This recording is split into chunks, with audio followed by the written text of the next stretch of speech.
Today is lecture 13th for isomerism. Date is 15th October and today we'll be discussing about visualization of molecules. आज की class में हम लोग molecules को visualize कैसे करते हैं, structures को imagine कैसे करते हैं, ये सारी चीजें discuss करने वाले हैं. This class will be put up on YouTube for further revision and referring to those concepts. Okay. और आज की क्लास में हम थोड़ा सा हाइब्रिडाइजेशन वाले कंसेप्ट भी डिस्कस करेंगे. ज्योमेट्रिकल आइसोमरिज्म में जो मॉलिक्यूल्स इमेजिन करने होते हैं उसकी प्रैक्टिस की जाएगी और थोड़ा बहुत हम प्रैक्टिस करेंगे regarding visualisation to form a base for optical isomerism. In the previous 2-3 classes, पिछले 2-3 क्लासेस में हमने देखा कि मॉलिक्यूल्स को विजुअलाइज करना थोड़ा डिफिकल्ट हो रहा था. तो I have some images which have been put up in the PPT file. कुछ डायग्राम्स, कुछ 3D ऑब्जेक्ट्स के इमेजेस मैं लेके आया हूं, तो वो पीपीटी फाइल में शेयर किए.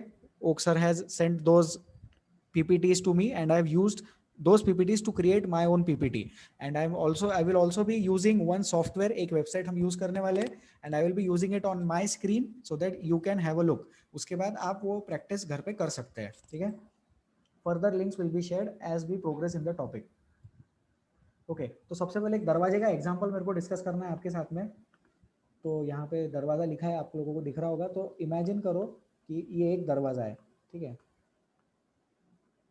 अब कॉमिक बुक्स वगैरह सबने देखे होंगे. ठीक है. तो क्या आप लोग ये चीज इमेजिन कर सक रहे हो यहाँ पर कि अगर मैं, ये तो अभी एक रेक्टेंगल दिख रहा है सबको, बराबर एक रेक्टेंगल दिख रहा है. तो रेक्टेंगल में अगर मैं ऐसे 3 लाइंस ड्रॉ कर दूं, अगर मैंने ये ऐसे 3 लाइंस ड्रॉ कर दिए तो एक विजुअलाइजेशन डेवलप हो जाता है. एक कंसेप्ट हमारे दिमाग में डेवलप हो जाता है कि ये वाला जो लेंथ होगा, ये वाला length will be equal to this length. ये जो टेढ़ा वाला लेंथ दिख रहा है ना, तो आप लोग अगर ध्यान से देखें तो ये इमेजिन कर पा रहे होंगे कि ये दरवाजा अंदर की तरफ खुल रहा है. So this door is opening on the inside. तो जैसे ये डोर का अगर अपन नॉब बना ले तो और ज्यादा फील गुड फैक्टर आ जाएगा, और ज्यादा अच्छे से विजुअलाइज कर पाएंगे कि हाँ यार अब तो ये दरवाजा ही दिख रहा है और ये दरवाजा अंदर की तरफ बंद हो रहा है, बाहर की तरफ नहीं खुल रहा है, अंदर की तरफ खुल रहा है ये दरवाजा. तो क्या हम इसमें ये इमेजिन कर सकते हैं कि ये वाला जो डिस्टेंस है, this will be equal to this distance. क्योंकि हमारा माइंड हमको बताएगा कि ऑब्वियसली यार वो दरवाजा जब बंद होएगा तो पूरा ही दरवाजा बंद होगा, किसी के घर में से आधा दरवाजा तो रहता नहीं है. तो therefore we can claim, we can make an assumption that this distance is equal to the this distance. ये जो हॉरिजॉन्टल लाइन है it is equal to this टेढ़ा वाला distance. This is an assumption which we can develop. लेकिन इसी condition में imagine करो अगर यहाँ पे मैं कुछ ऐसा और एक स्ट्रक्चर डेवलप कर देता हूं. अब यहाँ पे 2 दरवाजे दिख रहे हैं, ऐसी 2 खिड़की दिखाई दे रही है यहाँ पे. ठीक है. इसमें भी अपन एक नॉब लगा लेते हैं. तो क्या आप जनता को क्लिक हो रहा है कि ये जो पूरा डिस्टेंस है this is now equal to this distance plus this distance. तो लेफ्ट हैंड वाला door panel and right hand वाला डोर पैनल मिलके पूरा दरवाजा बंद होएगा. तो क्या हम इसमें ये सोच सकते हैं कि इमेजिन करना हमारे हाथ में है. We have the authority to imagine a particular thing the way we want it to be. ठीक है. तो अगर हम सिर्फ एक दरवाजा कंसिडर करें तो वो एक दरवाजे का लेंथ हम डोर के लेंथ के इक्वल इमेजिन कर लेते हैं. अगर 2 दरवाजे दिखेंगे हमें तो ऐसा तो है नहीं ना कि ये वाले का लेंथ कम हो गया, लेकिन हमारे दिमाग में लेफ्ट में जो दरवाजा था, लेफ्ट में जो डोर पैनल था ये वाला, इसका लेंथ कम हो गया. क्यों? क्योंकि हमें यहाँ पे और एक दरवाजा दिखाई दे रहा है. तो ये ऐसे डोर वगैरह का एग्जांपल से आपको क्लिक हो रहा है कि we are responsible for our own imagination. ठीक है. इसमें किसी को कोई डाउट है तो पूछ लो. मैं चाहता हूं कि अगर आपको डाउट है तो please you can raise your hand and ask me the difficulty. Sharma Umar, घर की बात है अपने. ये इमेजिन करना बहुत ज्यादा जरूरी है. ये एक एग्जांपल बहुत ज्यादा जरूरी एग्जांपल है पूरे ऑर्गेनिक केमिस्ट्री के लिए, पूरे आइसोमरिज्म एंड पूरे ऑर्गेनिक केमिस्ट्री के लिए. आदित्य प्लीज अनम्यूट, बोलिए.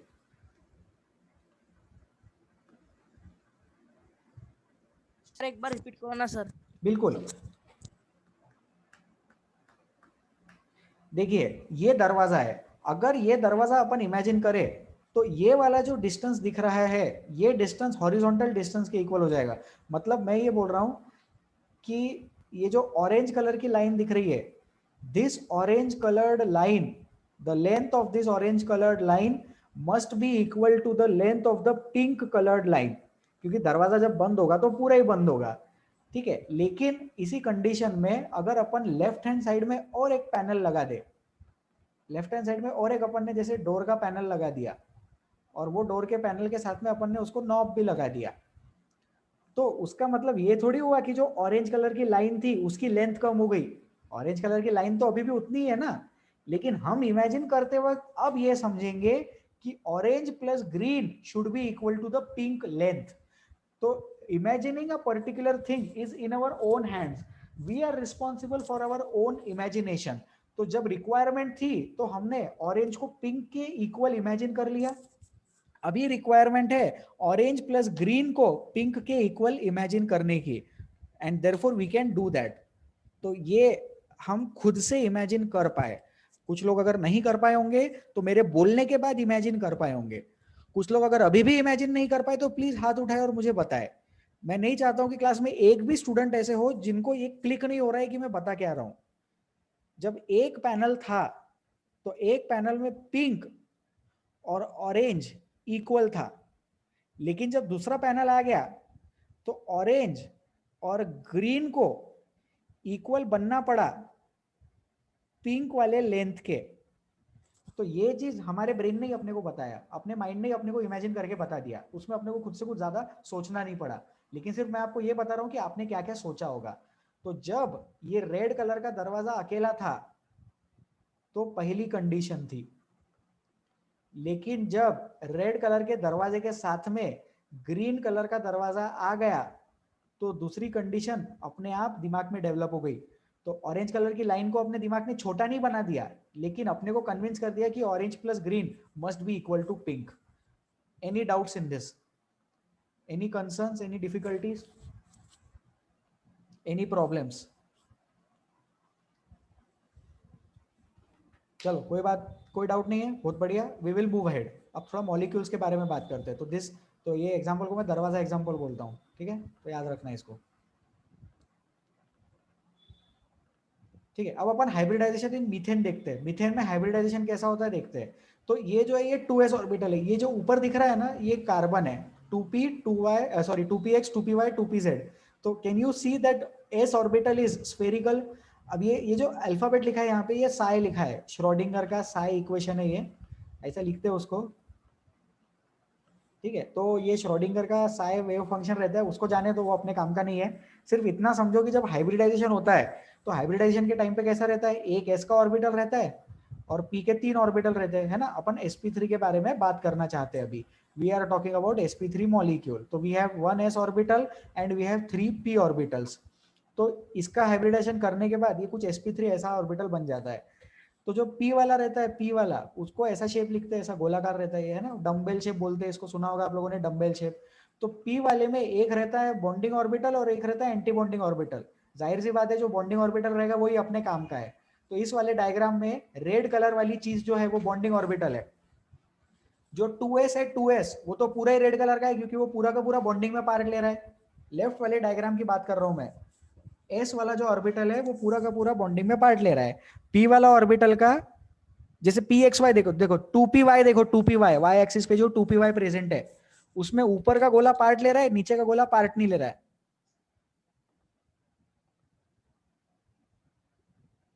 हाँ ये पार्ट ले रहा है, और अब ये डिलीट नहीं होता क्या, ठीक है, ये वाला पार्ट ले रहा है और नीचे वाला पार्ट नहीं ले रहा है। पिंक वाला इज टेकिंग, रेड वाला इज टेकिंग पार्ट, ब्लू वाला इज नॉट टेकिंग पार्ट। तो ये यहाँ पे px में भी एक पार्ट लेगा और py में भी एक पार्ट लेगा, तो पूरा स्ट्रक्चर कैसा बन जाएगा, sp3 बन जाएगा। ये वाला स्ट्रक्चर क्या है, tetrahedral arrangement. All the 4 bonds are at 109 degree to each other. 109.28 109.5 एक ही बात है। So all the 4 bonds are having an angle of 109 with each other, हर एक का आपस में 109 डिग्री का एंगल है। ठीक है, तो फिर उसमें देखो जो ब्लू कलर के गोले हैं वो छोटे छोटे हैं और जो रेड कलर के गोले हैं वो बड़े बड़े हैं। तो सोचो रेड कलर के गोले बड़े क्यों है, क्योंकि रेड वाले का ज्यादा कंट्रीब्यूशन है, और पिंक और ब्लू कलर के गोले छोटे छोटे हो जाएंगे, है ना। तो हाइब्रिडाइजेशन होने के बाद जैसे ये एस है, सॉरी ये पी है, और फिर ये इसको 3 से मल्टीप्लाई कर दूं क्या मैं, एक हो जाएगा पी एक्स, एक हो जाएगा पी वाई और एक हो जाएगा पी जेड प्लस एस। तो फिर जब ये हाइब्रिड ऑर्बिटल बनता है तो आपको बताया गया होगा कि एक गोला बड़ा लेने का और दूसरा गोला छोटा लेने का। तो ये है छोटा वाला गोला जो ब्लू कलर का है, इसमें बात कर रहा हूं मैं, ठीक है।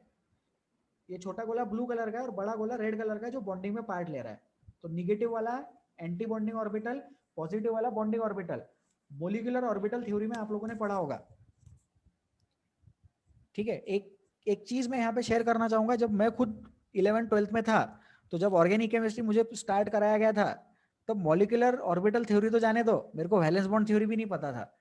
sp3 क्या होता है ये भी मुझे नहीं पता था, लेकिन मेरे टीचर ने मेरे को सिर्फ इतना बोला था कि sp3 मतलब 4 सिग्मा, sp2 मतलब 3 सिग्मा और sp मतलब 2 सिग्मा, इतना लर्न कर लो। मैंने उतना लर्न कर लिया। मेरे को ये भी नहीं पता था कि सिग्मा बॉन्ड और पाई बॉन्ड होता क्या है। मुझे सिर्फ ये पता था 10th क्लास लेवल का कि सिग्मा मतलब सिंगल बॉन्ड और पाई मतलब डबल का दूसरा, पाई बॉन्ड मतलब डबल का दूसरा, ट्रिपल का दूसरा और तीसरा दोनों, sigma bond single bond, sigma bond single bond, pi bond double का दूसरा और पाई बॉन्ड डबल का दूसरा और डबल का तीसरा, ठीक है।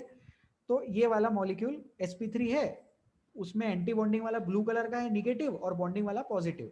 तो ये कुछ इस तरह से स्ट्रक्चर बन गया। अब अपन मीथेन मॉलिक्यूल अगर देखें तो मीथेन मॉलिक्यूल में sp3 hybridised carbon red colour में दिखाया है और ब्लू कलर में हाइड्रोजन एटम दिखाया है। So hydrogen atom is in blue color and sp3 hybridized carbon atom is in red color. तो यहाँ पे हमने एंटी बॉन्डिंग वाले मार्क नहीं किए, तो इसको ये मत समझना कि इधर जो ब्लू कलर का है वो हाइड्रोजन है क्या, नहीं।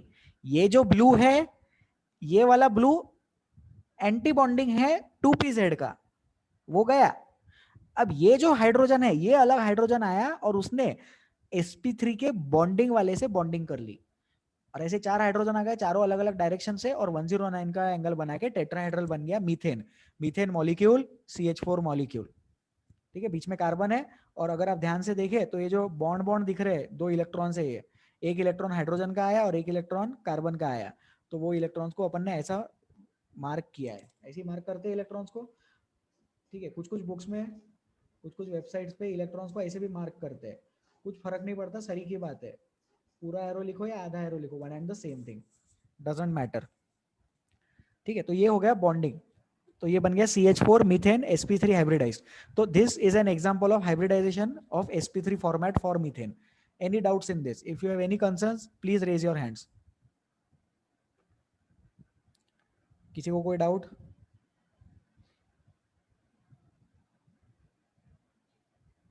किसी को कुछ भी नहीं पूछना, समझ में आ रहा है सबको? बहुत बढ़िया। Shantanu Jawade, can you please unmute? Shantanu, एक बार बात करना चाहूंगा आपसे। Yes sir. सर क्लिक हो रहा है, समझ में आ रहा है क्या चल रहा है? हाँ सर। ठीक है, आज के क्लास में पूरे ऐसे ही है, ऐसे ही फोटो बना के रखे हुए, तो लिखने की बहुत ज्यादा जरूरत नहीं है। Okay, yes sir. ठीक है, चलो आगे बढ़ते हैं। नेक्स्ट स्लाइड, इसको करते हैं डिलीट। हाँ, अभी जो मैंने अभी बताया और बॉन्डिंग कैसे हो रही है, हाइब्रिडाइजेशन कैसे हो रहा है, तो an sp3 orbital looks like a p orbital with one lobe greatly extended, often the small lobe is not drawn. तो ये जो वन लोब ग्रेटली एक्सटेंडेड है, ये अपने काम का लोब है ना। हाइब्रिडाइजेशन हुआ ना, हाइब्रिडाइजेशन में कैसा रहता है, एक ऑर्बिटल रहता है बड़ा वाला और एक, मतलब एक ही ऑर्बिटल का आधा ऑर्बिटल रहता है बड़ा वाला और आधा ऑर्बिटल रहता है छोटा वाला। तो जो छोटा वाला रहता है वो एंटी बॉन्डिंग रहता है और जो बड़ा वाला रहता है वो बॉन्डिंग वाला ऑर्बिटल रहता है, ठीक है। फिर बॉन्डिंग कैसे हुई, इसने इसके साथ ओवरलैपिंग कर दी, ठीक है। तो ये ओवरलैपिंग करने के बाद कुछ ऐसा रीजन दिख गया, तो ये हो गया कार्बन हाइड्रोजन बॉन्ड, ये हो गया bonding molecular orbital. The extended sp3 lobe can then overlap well with the hydrogen 1s to form a strong bond. Strong bond बन गया यहाँ पे, hydrogen has 1s orbital, hydrogen में 1s ऑर्बिटल है। Hybridisation is not present in hydrogen. तो hydrogen का orbital कैसा है, हाइड्रोजन का ऑर्बिटल हाइब्रिडाइज नहीं है, गावरान है, उसको हाइब्रिडाइजेशन की जरूरत नहीं है, एक ही ऑर्बिटल है। हाइब्रिडाइजेशन के लिए कम से कम 2 ऑर्बिटल की रिक्वायरमेंट होती है। सबसे सिंपल वाला हाइब्रिडाइजेशन sp हाइब्रिडाइजेशन होता है, जिसमें एक s का गोला आता और एक p का डम्बेल आता। तो अब ये जनता को समझ में आना चाहिए कि जो मैंने यहाँ पे डायग्राम बनाया है, ये जो पिंक कलर में जो फोटो है, ये क्या है, ये sp3 का एक ऑर्बिटल है और ये sp3 का एक ऑर्बिटल होने की वजह से इसका जो रेड वाला गोला है वो ज्यादा फूला हुआ है, क्योंकि थोड़ा सा परसेंटेज कैरेक्टर भी रहेगा ना उसमें। और सोचो जब ओरिजिनल पी थे तो ओरिजिनल पी कैसे थे, P X P Y P Z, तीनों एक दूसरे को परपेंडिकुलर थे। अब क्योंकि हाइब्रिडाइजेशन हो गया तो जो चार नए ऑर्बिटल्स बने वो चारों नए ऑर्बिटल्स एक दूसरे को 109 पे रहेंगे। इमेजिन करो हाइब्रिडाइजेशन मतलब सबका थोड़ा थोड़ा कंट्रीब्यूशन लिया ना अपन ने। तो एस वाले का कंट्रीब्यूशन गोलाकार बढ़ाने में आया, one lobe greatly extended. S वाले ने डायरेक्शन में तो कंट्रीब्यूट नहीं किया, लेकिन एस वाले ने गोलाकार बढ़ाने में कंट्रीब्यूट किया। पी वाले ने थोड़ा बहुत डायरेक्शन में कंट्रीब्यूट किया और पी वाले ने उसको लंबा करने में कंट्रीब्यूट किया, बराबर है। तो उसकी वजह से पी ऑर्बिटल के जैसा sp3 ऑर्बिटल दिखता है। फिर आपको ये पता होगा कि वो वो नोडल रीजन रहता है, एस वाले में कोई नोडल रीजन नहीं रहता, पी वाले में नोडल रीजन रहता है। तो यहाँ पे मैं जैसे इसका नोडल रीजन ऑरेंज कलर में बना देता हूँ, तो ये है नोडल रीजन, तो ये है नोडल रीजन। लेकिन ये नोडल रीजन किसका है, कार्बन वाले इलेक्ट्रॉन्स का है, बराबर है कि नहीं। यहाँ पे हाइड्रोजन का तो नोडल रीजन रहेगा ही नहीं, क्योंकि हाइड्रोजन को तो स्फेरिकल है। एस का नोडल रीजन नहीं रहता है, 1s में कोई नोडल रीजन नहीं प्रेजेंट होता है। चले अपन आगे, आई विल डिलीट दिस। तो नेक्स्ट लाइन के लिए the bond formation is called sigma bond because it is circularly symmetrical in cross section and view when viewed along the bond axis. अच्छा, तो इसको जब बॉन्ड एक्सिस के अराउंड देखते हैं अपन तो इसको सिग्मा बॉन्ड बोलते हैं। अपने काम की चीज, अपने काम की चीज है सिग्मा बॉन्ड सिंगल बॉन्ड, ये अपने काम की चीज है। सिग्मा बॉन्ड मतलब सिंगल बॉन्ड, ये अपने लिए इंपॉर्टेंट है, लर्न करने का इसको, ठीक है। Any concerns, any difficulties on this slide?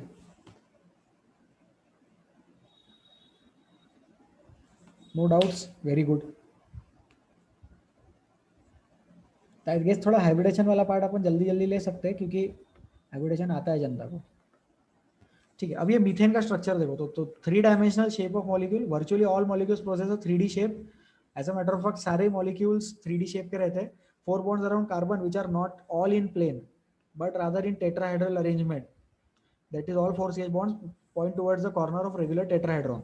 तो ये रेगुलर टेट्राहेड्रॉन ना एक्चुअली पिरामिड भी बोलते हैं कुछ लोग, उसको बोलते हैं ट्राइंगल बेस पिरामिड। क्या बोलते हैं, ट्राइंगल बेस पिरामिड, ठीक है। अब ये देखो मैंने क्या किया, मैंने एक ट्रायंगल बनाया, फिर वो ट्रायंगल पे मैंने ट्रायंगल के तीनों साइड पे और एक एक ट्रायंगल रख दिए। तो क्या आप लोग यहाँ पे इमेजिन कर पा रहे हैं कि ये वाला जो है ये भी एक ट्रायंगल है, ये जो सामने की तरफ आ रहा है ये भी एक ट्रायंगल है, ऐसा एक ट्रायंगल पीछे भी जा रहा होगा और नीचे भी एक ट्रायंगल है। तो क्या जनता इमेजिन कर पा रही है यहाँ पे कि 4 ट्रायंगल्स को कुछ इस तरह से अरेंज किया गया है कि अपन एक 3D शेप जनरेट कर पाए। उस 3D शेप को बोलते हैं रेगुलर टेट्राहेड्रॉन। ये जाली वाला देखो कुछ तो भी वैसे ही मॉलिक्यूल दिख रहा है। जो ग्रे कलर के है, लाइट कलर के जो एटम्स है वो हाइड्रोजन एटम्स है, एंड जो डार्क कलर का है वो कार्बन एटम है। और ये बॉन्ड्स है, इसको बोलते हैं बॉन्ड लाइन, नहीं बॉन्ड लाइन नहीं बोलते, बॉल एंड स्टिक मॉडल बोलते हैं इसको। Balls represent atoms and sticks represents bonds. Ball and stick model, balls क्या रिप्रेजेंट करते हैं, एटम्स रिप्रेजेंट करते हैं, और स्टिक्स क्या रिप्रेजेंट करते हैं, बॉन्ड्स रिप्रेजेंट करते हैं, ठीक है। और भी रहेगा इसमें इलेक्ट्रॉन क्लाउड रहेगा, एक ऐसा इलेक्ट्रॉन क्लाउड बनाएंगे अपन, वो रिप्रेजेंट करेगा लोन पेयर ऑफ इलेक्ट्रॉन्स, ठीक है। तो वो चीज रिप्रेजेंट करता है lone pair of electrons, electron cloud देखेंगे अपन आएगा। मीथेन में तो लोन पेयर है नहीं, इसलिए मीथेन में वो चीज इमेजिन करने की जरूरत नहीं है, ठीक है। इसमें और एक चीज मैं ये बताना चाहूंगा कि आप कोई भी 3 एटम्स को कंसिडर कर लो, कोई भी 3 एटम ले लो, मतलब कार्बन के साथ, जैसे कार्बन ले लो और कोई भी 2 हाइड्रोजन ले लो, ऊपर वाला हाइड्रोजन ले लो और ये जो राइट साइड में पीछे जा रहा है इसको अपन नाम दे देंगे, नंबरिंग दे देते, क्या देने का, PQRS दे देते। P वाला हाइड्रोजन, Q वाला हाइड्रोजन, R वाला हाइड्रोजन और S वाला हाइड्रोजन, ठीक है। ये 4 हाइड्रोजन इमेजिन हो रही है जनता को। अब कोई भी 2 हाइड्रोजन ले लो और कार्बन ले लो, तो carbon along with any 2 hydrogen will form a plane. Carbon जो है वो हाइड्रोजन्स के साथ प्लेन फॉर्म कर लेगा। तो पी क्यू और कार्बन ने मिलके कैसा प्लेन फॉर्म किया, कुछ तो भी टेढ़ा वाला प्लेन फॉर्म किया। पी आर और सी ने ये देखो ये डार्क वाला जो है ना ये वाला प्लेन फॉर्म किया, ऐसा टेढ़ा वाला प्लेन है। सोचो इस चीज को, प्लेन हमेशा X Y plane, Y Z plane और एक्स जेड प्लेन होगा, जरूरी थोड़ी है। प्लेन तो अपन कोई भी एंगल पे ले सकते हैं। सपोज एक्स वाई प्लेन से 2 डिग्री टिल्टेड प्लेन इमेजिन कर सकते हैं, वाई जेड प्लेन से भी 5 डिग्री टिल्टेड प्लेन इमेजिन कर सकते हैं। अपनी सोच का दायरा बढ़ाए। पीसीआर, ये तीनों एटम्स ने मिलके जो भी प्लेन बनाया है, क्या वो वाला प्लेन राइट साइड के पिरामिड में डार्क कलर का, ब्लू कलर का, डार्क ब्लू कलर का ट्रायंगल इमेजिन हो रहा है? इसको सोचो। पीसीआर, ये तीनों ने मिलके जो भी बनाया है वो चीज डार्क ब्लू कलर का ट्रायंगल है, और triangle is a planar object. तो मैं ये बता रहा हूं कि इसमें 4 प्लेन्स होंगे, पीसीआर वाला प्लेन, पीसीएस वाला प्लेन, पीसीक्यू वाला प्लेन, ऐसे करते जाना, बहुत सारे प्लेन बनेंगे, लेकिन 4 प्लेन्स को अपन इससे ड्रॉ कर सकते हैं। एस क्यू आर वाला जो प्लेन होगा वो फ्लैट नीचे वाला ट्रायंगल होगा। Plane developed by S Q R will be this plane. देखो मैं इसको ड्रॉ कर रहा हूं बाजू के पिरामिड पे। क्या ये प्लेन दिखाई दे रहा है लोगों को? ये जो प्लेन दिखाई दे रहा है ये एस क्यू आर वाला प्लेन है। एक्चुअली एस क्यू आर वाला प्लेन नहीं है, गलत हो जाएगा वो, नहीं सही है, एस क्यू आर वाला प्लेन है, सही बोल रहा हूँ मैं, एस क्यू आर वाला प्लेन। ठीक है, फिर एस सी क्यू, देखो एस सी क्यू, अलग कलर में देखते हैं इसको, एस सी और क्यू, क्या ये एस सी क्यू मतलब ये वाली चीज है? तो उसको भी प्लेन जैसा इमेजिन करें। So please try to form 4 different planes in tetrahedral structure. Any doubts, difficulties, concerns? कुछ भी नहीं पूछना किसी को? सर हाँ बोलिए ओम। सर ये बॉल एंड स्टिक मॉडल पे जाली है, उस जाली को क्या बोलते हैं सर? जाली ऐसी बनाई हुई है, वो जहाँ से डायग्राम मैंने उठाया था वहां पे ऑलरेडी जाली थी, मैं जाली डिलीट नहीं कर पाया। बिना जाली का भी बॉल एंड स्टिक मॉडल बनता है। वो जाली रिप्रेजेंट कर रहा है कि वहां पे मतलब वो मॉलिक्यूल कहाँ तक जा सकता। ठीक है, ऐसा नेट के जैसा सिर्फ वो मॉलिक्यूल का एरिया कितना है, वॉल्यूम वॉल्यूम कितना ऑक्यूपाई किया मॉलिक्यूल ने, उसके लिए वो जाली। वो जाली का कुछ सिग्निफिकेंस नहीं है। ओम रिप्लाई करे। यस सर, समझ गए। Okay thank you. ओम ये वाला पॉइंट समझा गया आपको? ये नीचे का ट्रायंगल एस क्यू आर वाला ट्रायंगल है। Yes sir. ठीक है, और जो डार्क वाला ट्रायंगल है वो एक्चुअली पीसीआर वाला नहीं है। वो डार्क वाला ट्रायंगल कौन सा वाला है? पीक्यूआर वाला ट्रायंगल है वो। ठीक है, तो आई होप ये एक चीज क्लियर है जनता को। पीक्यूआर वाला ट्रायंगल डार्क वाला ट्रायंगल है, ये ऐसा लिख देता हूं मैं यहाँ पे। ठीक है, आगे बढ़े अपन, लेट अस मूव अहेड।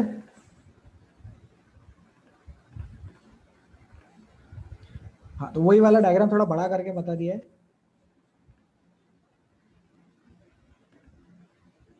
ये वाला, ये वाला पिंक वाला, ये ऊपर का हाइड्रोजन, ये ग्रीन कलर का, ये वाला,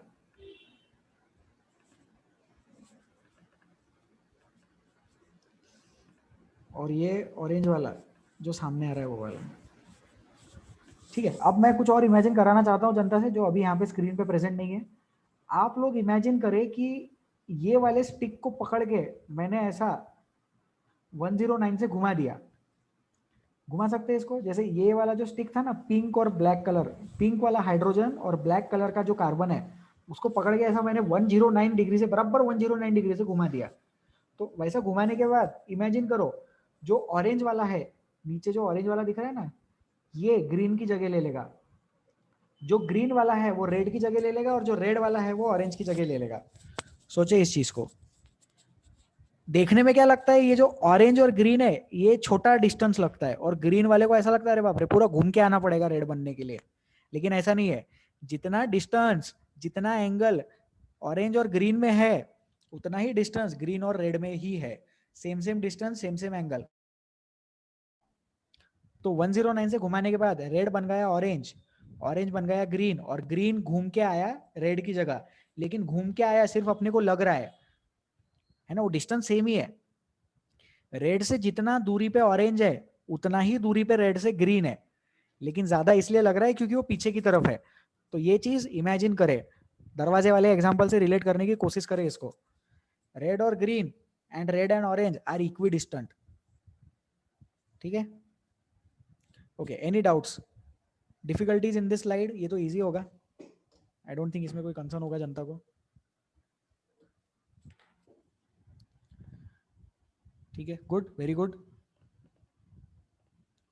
हाँ, अभी इथेन, मीथेन हो गया, अभी इथेन। इथेन में भी sp3 हाइब्रिडाइजेशन रहता है, बराबर। देखो sp3 हाइब्रिडाइज ऑर्बिटल है, उसमें भी सिग्मा बॉन्ड रहता है। तो देखो क्या हो रहा है यहाँ पे, sp3 का एक कार्बन लिया, दूसरा sp3 का कार्बन लिया और 6 हाइड्रोजन लिए। देखो यहाँ पे 6 हाइड्रोजन लिखा है, एक नहीं है, देयर आर 6 हाइड्रोजन एटम्स, और स्ट्रक्चर कुछ इस तरह से बन गया। तो ये एक सिग्मा बॉन्ड है, ये कार्बन कार्बन सिग्मा बॉन्ड है। ठीक है, ये वाला हाइड्रोजन देखो, ये वाला, ये पीछे जा रहा है, जैसा ये पीछे जा रहा है वैसा ये भी पीछे जा रहा है, और ये बोर्ड के बाहर आने की कोशिश कर रहा है। ये भी बोर्ड के बाहर आने की कोशिश कर रहा है, लेकिन ऊपर से। ये भी बोर्ड के बाहर आने की कोशिश कर रहा है। क्या आप इमेजिन कर पा रहे हो कि ये स्ट्रक्चर कुछ इस तरह से है,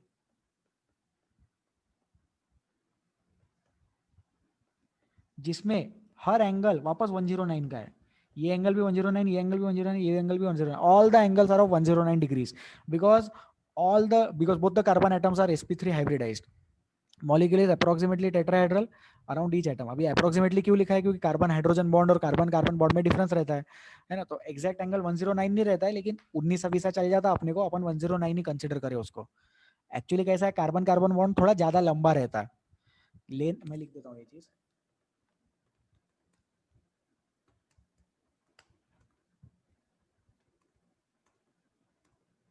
length of CC bond is more than length of CH bond. ठीक है, तो ये चीज जैसा इमेजिन कर सकते हैं अपन, उसकी वजह से थोड़ा सा हल्का सा ज्योमेट्री में चेंजेस आ गया। मीथेन कैसा, परफेक्ट हाइब्रिडाइजेशन, परफेक्ट sp3, ये भी sp3 है, इसका भी ज्योमेट्री sp3 टेट्राहेड्रल है, लेकिन एंगल 109 नहीं है, थोड़ा सा चेंज हो गया एंगल। जो हाइड्रोजन एटम्स है वो 3 हाइड्रोजन एटम लेफ्ट में और 3 हाइड्रोजन एटम्स राइट में है। बोलिए हर्षद। तो ये शेप भी टेट्राहेड्रल ही है फिर? हाँ, ये शेप भी टेट्राहेड्रल है, लेकिन वो अप्रोक्सीमेटली क्यों लिखा है ये मैं बता रहा हूँ। इसमें एक्चुअली 2 टेट्राहेड्रॉन्स है, एक टेट्राहेड्रॉन नहीं है, दोनों कार्बन एटम्स है ना। तो ऐसा सोचो कि एक ट्रायंगल है, उसके ऊपर एक टेट्राहेड्रॉन है, उसके ऊपर दूसरा टेट्राहेड्रॉन अपन ने बनाया। तो ओके सर, ठीक है,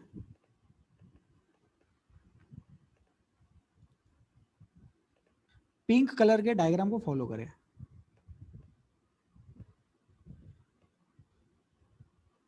पिंक इज मतलब solid wedge is coming out of the plane of the board, dash wedge is going inside the plane of the board. ये पढ़ाया था पहले। अब ये है पहला कार्बन एटम, अब जो दूसरा कार्बन एटम है वो यहाँ पे है ना, ये पहला कार्बन एटम, ये दूसरा कार्बन एटम। अब जो दूसरा कार्बन एटम है उस पर और 3 हाइड्रोजन अपने को बताने हैं, तो एक हाइड्रोजन तो इसके ही प्लेन में रहेगा 109 डिग्री के साथ, है ना। तो जैसे ये 109 वाला मैं ऐसे बना दूं, फिर 2 जो हाइड्रोजन बचे वो इमेजिन करो ऐसे रहेंगे,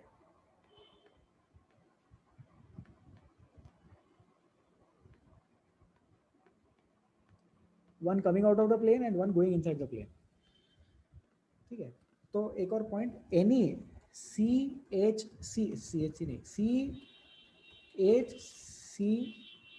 CHCH 2 bonds are always planar। हाँ, सोचो, आप लोगों ने ज्योमेट्री में पढ़ा होगा 8, 9, 10 में, 2 intersecting lines या 2 planar lines always define one single plane। 2 lines मिलके एक ही प्लेन बनाते हैं। तो यहां पे भी कुछ ऐसा ही हो रहा है, कोई भी 2 HCH बॉन्ड्स ले लो, ये चीज जो है, ये चीज मीथेन के लिए भी वैलिड है, और ये चीज जो है, ये चीज C2H6 के लिए भी वैलिड है। So this thing is valid for methane, for ethane, कोई भी sp3 वाले के लिए ये चीज वैलिड है। इस चीज को ध्यान से समझे, कोई भी 2 हाइड्रोजन ले लो और कार्बन ले लो, तो वो जो 3 एटम से मिलके एक प्लेन बनाया, ये अभी मैंने पीछे भी बताया आप लोगों को। तो ज्योमेट्री में कंसेप्ट होता है 2 intersecting lines always form one plane, 2 parallel lines also form one plane। तो इसमें देखो ये वाला जो है ये मिलके एक प्लेन बन गया, और फिर ये वाला जो है ये वाला भी एक ही प्लेन होगा, लेकिन रेड वाला और ऑरेंज वाला दोनों सेम ही प्लेन है। रेड वाला और ऑरेंज वाला दोनों सेम ही प्लेन है, ये बता रहा हूं मैं यहाँ पे, क्योंकि ये लाइन के साथ में ये लाइन प्लेनर, फिर ये लाइन के साथ में ये लाइन प्लेनर, इसलिए ये तीनों लाइंस क्या हो गई, प्लेनर प्लेनर। स्ट्रक्चर प्लेनर है क्या, नहीं, स्ट्रक्चर टेट्राहेड्रल है, लेकिन स्ट्रक्चर में से HCCH वो चीज प्लेनर आ गई, और वो कोई भी हाइड्रोजन आप ले सकते हो। लेफ्ट वाले कार्बन का कोई भी हाइड्रोजन ले लो, राइट वाले का एक पर्टिकुलर हाइड्रोजन उसके साथ प्लेनर बैठने वाला है। तो लेफ्ट वाले कार्बन के जैसे 3 हाइड्रोजन है, उसमें से कोई भी हाइड्रोजन सिलेक्ट कर लो, राइट वाले कार्बन के कोई भी एक, उसमें से किसी एक हाइड्रोजन के साथ वो चीज प्लेनर आने वाला है, क्योंकि वो एक लाइन में आने वाले हैं। ठीक है, so this is about ethane. 2 sp3 orbitals form a sigma bond, and जो मॉलिक्यूल है वो टेट्राहेड्रल है। Okay, difficulties, any doubts, any doubts इन imagining ethane? No doubts, very good. Let us move ahead. ठीक है, तो ये डिटेल्ड एग्जांपल, डिटेल्ड एक्सप्लेनेशन यहाँ पर। sp3 कार्बन सिग्मा बॉन्ड बन गया, ये ऑलरेडी मैंने एक्सप्लेन कर दिया। आप डायग्राम थोड़ा और अच्छे से आप देख सकते हैं कि ये जो हाइड्रोजन देखो ये बाहर आ रहा है, ये वाला हाइड्रोजन भी बाहर आ रहा है, ये हाइड्रोजन पीछे जा रहा है ना, तो वैसा अरेंज किया गया हो। सारे एंगल्स यहाँ पे कितने 109 के एंगल्स है, सिर्फ ये कार्बन कार्बन हाइड्रोजन देखो, ये वाला सिग्मा बॉन्ड, ये कार्बन हाइड्रोजन, ये कार्बन हाइड्रोजन, ये carbon hydrogen, all the angles are of 109 degrees. ठीक है, this is easy. Moving ahead, अब ये इथेन का जाली वाला स्ट्रक्चर, इथेन का बॉल एंड स्टिक मॉडल और इथेन का बॉन्ड लाइन नोटेशन, तो ये अपन पढ़ते हैं पेपर पे, अपन ये ड्रॉ करते हैं, तो ये चीज इसमें कैसे कन्वर्ट हुआ आपको समझ में आना चाहिए।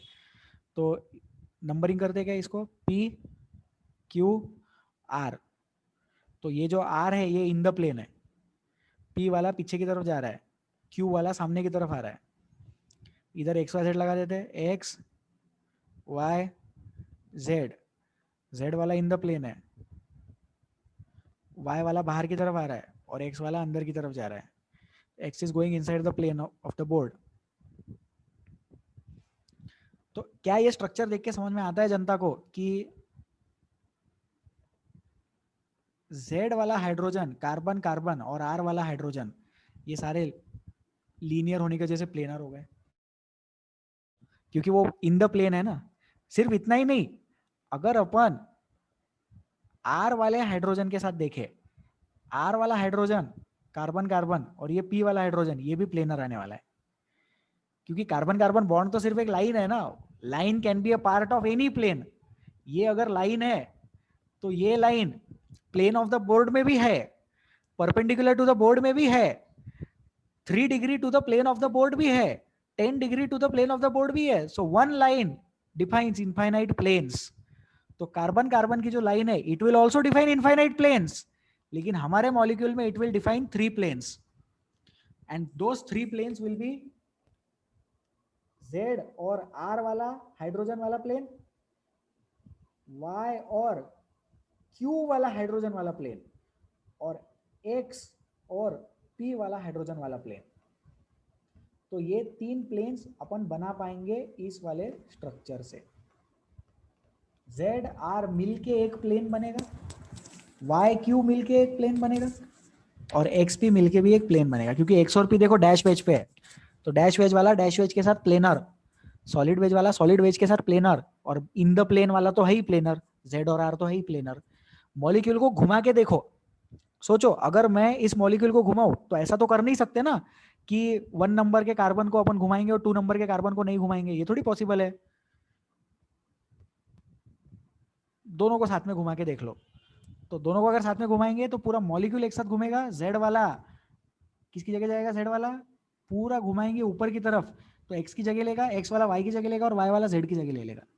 ठीक है, इंटरेस्टिंग चीज है। इमेजिन अगर हो रहा है तो बहुत बढ़िया, नहीं इमेजिन हो रहा है तो डाउट पूछे। यहाँ ऐसा नहीं है कि नहीं इमेजिन हो रहा है तो लर्न कर लो। ठीक है, पूरे ऑर्गेनिक केमिस्ट्री में बहुत बार मैं बोलूंगा नहीं समझ में आ रहा है लर्न कर लो, नहीं इमेजिन हो रहा है लर्न कर लो, but this is not that point. यहाँ पे प्लीज डाउट पूछ ले। बोलिए हर्षद। सर वो रोटेशन वाला फिर से एक्सप्लेन करो। रोटेशन वाला फिर से एक्सप्लेन करो। अच्छा तो हर्षद आप ये वाला मॉलिक्यूल इमेजिन करो। चलो मीथेन वाला मॉलिक्यूल मन में इमेजिन करो। तो मीथेन वाले मॉलिक्यूल में ऊपर की तरफ एक बॉन्ड आ रहा है और नीचे की तरफ 3 बॉन्ड्स है। तो अगर मैं ऊपर का एक बॉन्ड घुमाऊं तो दूसरा बन जाता तीस चौथा, जैसे नीचे के 1 2 3 है ना, तो 1 बन जाता 2, 2 बन जाता 3, 3 बन जाता 4। ऐसा सर्कुलर में घूमते रहता है। तो यहां पे अगर मैं ये Z वाले को ऐसा घुमा के ऊपर ले जाऊं, ऐसा आउट ऑफ द प्लेन लाके फ्लिप कर दूं, आउट ऑफ द प्लेन लाके मैंने फ्लिप कर दिया, तो Z वाला X बन जाएगा। तो उसी टाइम पे Q वाला P की जगह ले लेगा, क्योंकि देखो Z वाला जो है वो सॉलिड वेज का, सॉरी Z वाला इन द प्लेन वाला X की जगह ले लेगा। तो इधर का इन द प्लेन वाला जो R है, R वो भी P की जगह ले लेगा। इधर का इन द प्लेन डैश बना तो इधर का इन द प्लेन भी डैश बनेगा। इधर का सॉलिड फिर इन द प्लेन आएगा तो इधर के सॉलिड को भी इन द प्लेन आने का मौका मिलेगा। ठीक है, तो हमेशा करस्पॉन्डिंग वाले एंगल्स घूमते रहते हैं। ठीक है, ये हो गया एक टाइप का रोटेशन। दूसरा भी रोटेशन है, वो अपन बाद में एक्सप्लेन करेंगे उसको। जो SBR मैंने बताया था, single bond rotation, sigma bond rotation, वो अलग चीज है, वो नहीं बता रहा हूं यहाँ पे। यहाँ तो मैं सिर्फ मॉलिक्यूल को अलग अलग तरीकों से देखना बता रहा हूँ। तो हम जिस प्लेन से देख रहे हैं उस प्लेन से Z और R प्लेनर दिख रहा है। कोई दूसरा पर्सन इमेजिन करो यहाँ से देख रहा होगा, तो अगर यहाँ से कोई पर्सन देखेगा तो उसको ऐसा हो सकता है कि X वाला और P वाला किसी एक प्लेन में दिखे, इसलिए मैंने पिंक वाले में ड्रॉ किया। कोई नए एंगल से अगर कोई देख रहा होगा तो उसको दिखेगा कि Y वाला और Q वाला किसी एक प्लेन में, इसीलिए अपन ने 3 ऐसे प्लेन्स डिफाइन कर दिए। और जो कार्बन कार्बन है वो तो हर ही प्लेन में है, because one line is a part of all the infinite planes, है ना। 360 डिग्री में जितने भी प्लेन्स बना सकते हैं वो सारे प्लेन्स में वो लाइन कंटेन कर सकते हैं। हर्षद कमेंट करें प्लीज। समझा sir, thank you. Okay thank you. ठीक है, moving ahead. So after ethane we have ethene. तो याद है मैं हर बार बोलता था इथीन वाला मॉलिक्यूल प्लेनर है। ईशा बोलिए। सर वो डैश वेज और Solid सॉलिड वेज का फंक्शन क्या है? डैश वेज और सॉलिड वेज का फंक्शन कुछ नहीं है, सिर्फ वो ये बता रहा है कि वो वाला पर्टिकुलर बॉन्ड बाहर की तरफ आ रहा है कि अंदर की तरफ जा रहा है। अब जैसे देखो अपने पास में 3D मॉलिक्यूल है, तो 3D मॉलिक्यूल को अपन पेपर पे तो बना नहीं सकते क्योंकि पेपर 2D रहता है। तो 3D मॉलिक्यूल में कुछ बॉन्ड्स ऐसे दिखते हैं कि जो बाहर की तरफ आ रहे हैं, कुछ बॉन्ड अंदर की तरफ जा रहे हैं। जैसे ये वाला फोटो देखो, ये वाले फोटो में दिख रहा है ना कि this bond is trying to come out of the plane, this bond is trying to go inside the plane. अब उसको पेपर पे हर बार अपन फोटो तो लगा नहीं सकते, पेंसिल से कैसे ड्रॉ करेंगे? तो solid wedge means it is coming out of the plane, dash wedge means it is going inside the plane. तो जो पीछे की तरफ है, जो पीछे की तरफ है उसको अपन ने डैश से रिप्रेजेंट किया, जो आगे की तरफ आ रहा है उसको सॉलिड से रिप्रेजेंट किया। तो देखो ये वाला आगे आ रहा है, तो ये वाला, ये वाला, ये पिंक वाला देखो पीछे की तरफ जा रहा है, ये पिंक वाला ये पीछे की तरफ जा रहा है। और ऐसा इमेजिन करो कि ये पिंक, पिंक नहीं अलग कलर लेंगे अपन, ग्रीन लेंगे। ये जो ग्रीन कलर है ये वाले प्लेन की अपन बात कर रहे हैं, तो ये वाला ग्रीन कलर ये वाला प्लेन बन गया। ईशा कमेंट करो, समझा क्या? यस सर, समझा। Okay thank you. Thank you. Okay, और कोई डाउट किसी को इसमें? Any further concerns? प्लीज पूछ लो, शर्मा मत, घर की बात है अपने। इंपॉर्टेंट कंसेप्ट है इसलिए इतना स्ट्रेस कर रहा हूँ इस पर। ठीक है, चलो अभी नेक्स्ट इथीन मॉलिक्यूल। याद है पिछले 2-3 लेक्चर से चिल्ला चिल्ला के बोलता था मैं इथीन प्लेनर है, इथीन प्लेनर है, इथीन प्लेनर है, sp2 वाले प्लेनर रहते हैं। तो देखो प्लेनर क्यों है इथीन, ये गलत हो गया, C2H4 चाहिए। Ethene C2H4 contains carbon carbon double bond as in the class of compounds called alkenes. Another example of alkene is propene। बहुत बढ़िया। तो ये वाला स्ट्रक्चर देखो, ये वाला नीचे देखो structure, every carbon atom must be planar for being sp2। sp2 का मतलब ही वो चीज प्लेनर है। ये वाला है पाई बॉन्ड और ये वाला है सिग्मा बॉन्ड। तो ये सिग्मा सिग्मा सिग्मा है ना। हाइब्रिड वाले ऑर्बिटल्स क्या बनाते हैं? सिग्मा बॉन्ड बनाते हैं। हाइब्रिड वाले सिग्मा बॉन्ड बनाते हैं, और जो अनहाइब्रिड है जो बच गया वो पाई बॉन्ड बनाएगा। तो अपन ने ऐसा डिस्कस किया है क्या? अपन ने नहीं किया होगा तो आपने केमिकल बॉन्डिंग में किया ही होगा। ये एस है और ये पी के 3 लिए, अगर 3 लेते थे तो sp3 बनता था, है ना? इसमें क्या बना, sp3 बना। लेकिन अगर मैं पी के 2 लूं, एक पी का ऑर्बिटल तो बच गया ना, उसने हाइब्रिडाइजेशन में पार्ट नहीं लिया। ऐसा थोड़ी है कि वो कार्बन छोड़ के चला गया, उसने ये थोड़ी बोला मेरे को हाइब्रिडाइजेशन में नहीं ले तो मैं कार्बन ही छोड़ के जाता, वो तो वही है ना। तो जो अनहाइब्रिड वाला पी है वो बना था पाई बॉन्ड, अनहाइब्रिड पी ने बनाया पाई बॉन्ड और इन्होंने मिलके बनाया सिग्मा बॉन्ड। तो इन्होंने मिलके बनाए 3 सिग्मा बॉन्ड। जितने ऑर्बिटल्स हाइब्रिडाइजेशन में जाते उतने ही बॉन्ड्स बनते सिग्मा वाले। Number of sigma bonds is the number of hybridize orbitals. Learn कर लेना, बाद में लिख लेना, ये छोटा सा कंसेप्ट है, पता भी होगा लोगों को, नहीं भी पता है तो भी लर्न कर सकते हैं, इंपॉर्टेंट है। Number of sigma bonds is the number of hybrid orbitals, हमेशा, ये ट्रिक नहीं है, ये कॉन्सेप्ट है। जितने सिग्मा बॉन्ड होंगे उतने नंबर ऑफ हाइब्रिड ऑर्बिटल्स होंगे, ठीक है। अब geometry of each carbon is trigonal planar, all atoms directly connected to each carbon are in the plane. अब इसमें इंटरेस्टिंग चीज देखे, ये जो ग्रीन कलर का स्ट्रक्चर चल रहा है ना अपन बना रहे, इसको देखो, ये जो बॉन्ड 1, बॉन्ड 2 और बॉन्ड 3, ये तीनों बॉन्ड ने मिलकर एक प्लेन डिफाइन कर लिया। अब जो नया कार्बन एटम आएगा उसको जो नए 2 हाइड्रोजन एटम रखने पड़ेंगे, वो 2 नए हाइड्रोजन एटम्स को इसी प्लेन में रखने पड़ेंगे, इसी बॉन्ड के प्लेन में रखने पड़ेंगे। तो प्लेन तो मॉलिक्यूल का ऑलरेडी डिफाइंड है ना, इसीलिए इस कंपाउंड में जो 6 के 6 एटम्स है वो प्लेनर रहते हैं। तो याद करो, पिछले 1-2 क्लास से मैं चिल्ला रहा था, all the 6 atoms in alkene are planar, all the 6 atoms in ethene are planar. 1 second. तो वो 6 एटम्स प्लेनर क्यों हुए अपन देखते हैं।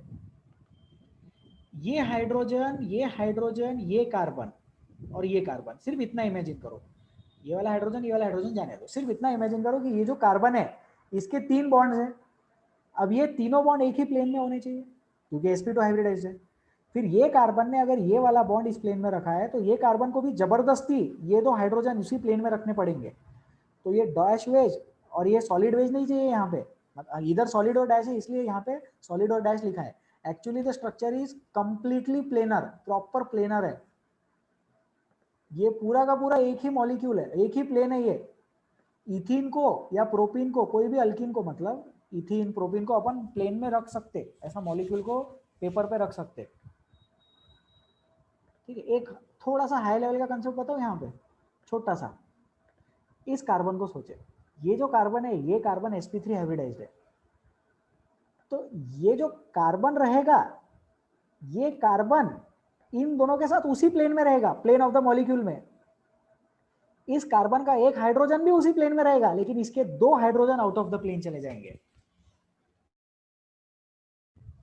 सोचे इस चीज को, this carbon atom in the red colour, ये कार्बन एटम जो रेड कलर में है ये sp3 हाइब्रिडाइज्ड है। sp3 हाइब्रिडाइज होने की वजह से उसके 2 बॉन्ड्स एक ही प्लेन में रहेंगे, कोई भी 2 बॉन्ड ले लो। तो ये वाला बॉन्ड जो रहेगा और 3 में से कोई एक जो हाइड्रोजन रहेगा, वो दोनों बॉन्ड्स उसी प्लेन में रहेंगे जो मॉलिक्यूल का प्लेन डिफाइंड है। लेकिन इस कार्बन के जो 2 हाइड्रोजन बच गए वो प्लेन के बाहर चले जाएंगे।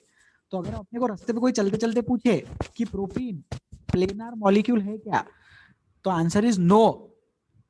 प्रोपीन का डबल बॉन्ड प्लेनर है, लेकिन जो तीसरा कार्बन है वो उसके 2 hydrogen out of the plane चले गए। तीसरा कार्बन भी in the plane of the molecule है, लेकिन तीसरे कार्बन के जो 2 हाइड्रोजन थे 109 109 की वजह से वो आउट ऑफ द प्लेन चले गए। Therefore propene as a whole is not a planar molecule. Ethene is perfectly planar molecule, दोनों कार्बन और चारों हाइड्रोजन डेफिनेटली उसी प्लेन में लाई करेंगे, उसी प्लेन में लेटे हुए हैं।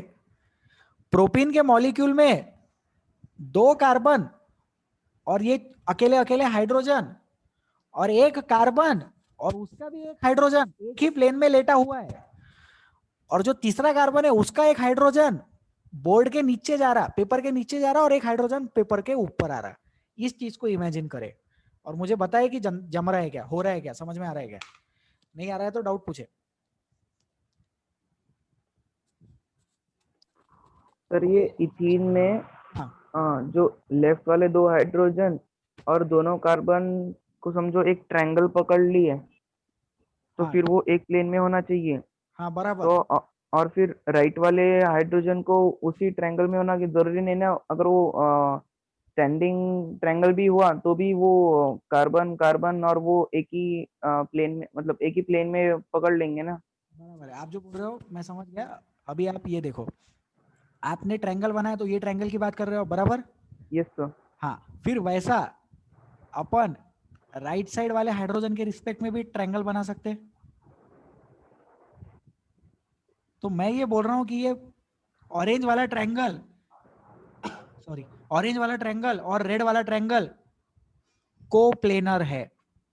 The orange triangle and the red triangle are coplanar, they are in the same plane.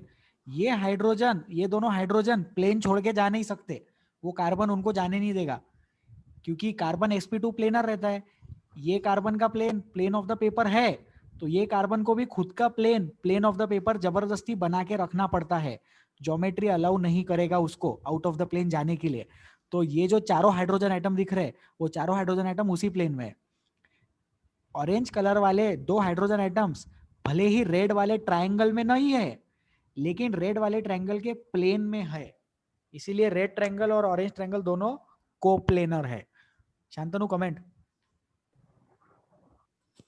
तो मैं ये पूछ रहा था कि वो राइट साइड वाले अगर हाइड्रोजन डैश वेज और सॉलिड वेज भी हुए, तो फिर वो कार्बन के साथ एक प्लेन बनाएंगे, और कार्बन को हम डॉट, मतलब एक पूरे प्लेन पे सिर्फ एक डॉट करके कंसिडर कर सकते हैं क्या? हाँ कर सकते। तो देखो आप क्या बोल रहे हो, आप ये बोल रहे हो ना कि ऐसा रहा तो मैं इसको यहाँ पे इसको डैश वेज बना देता और इसको सॉलिड वेज बना देता और यहाँ पे डबल बॉन्ड बना देता, यही बोल रहे हो ना आप शांतनु?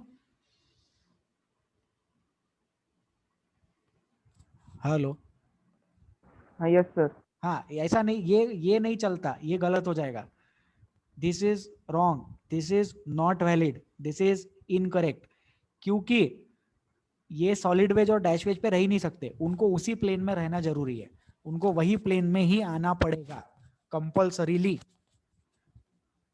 दोनों ट्रायंगल्स एक दूसरे के साथ 109 पे 120 पे नहीं रह सकते, 90 पे भी नहीं रह सकते, परपेंडिकुलर पे भी नहीं रह सकते, दोनों ट्रायंगल्स को कोप्लेनर होना जरूरी है। शांतनु कमेंट। हाँ यस सर, समझा सर जम अभी। रहा है ना शांतनु? तो रिस्ट्रिक्टेड बॉन्ड रोटेशन रहता है कि नहीं, आपने बोला था हाँ बीच हाँ में। हाँ, बोला था।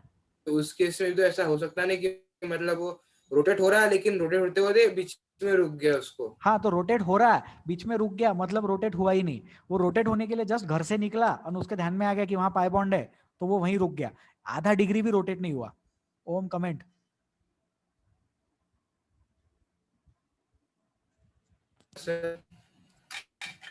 ठीक है, शांतनु समझा क्या?